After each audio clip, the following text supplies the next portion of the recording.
Okay, so finally we finished this truck. It took us about a week. It was in pretty rough shape when it got to us. So how you guys can see, we kept it super simple. This is a working truck. So this time we did red seats, black stitching. We did the diamonds on the middle, on the insert. And then on the rest of the truck, we did the same thing. We kept the same colors. For the walls, we did black, red buttons, red stitching, and then we sanded out the cabinets and out the interior plastic, how you can see.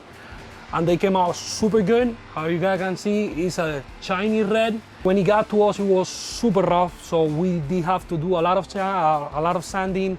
We also throw a bunch of primer, then sanded it again in order to get this finish. We also did an audio system on this truck. We end up doing 2 amps. We did one for the highs and one for the subs. We did 2 10s for the subs, and it sounds super good. As far as the lighting, we didn't do a lot of lighting this time. We only did the 2 dome lights, and back here we're gonna be doing just the AC panel. That's pretty much what we're missing. For the floors, like I was mentioning before, this is a working truck, so these matting floors that we offer, they're super good when you use your truck for like flatbed or you have a lot of dirt, because they don't get a scratch. Epoxy is a beautiful floor, but they will get a scratch if you don't take care of the epoxy floors. So we always like to offer what we have, and depending on what you do is what we offer.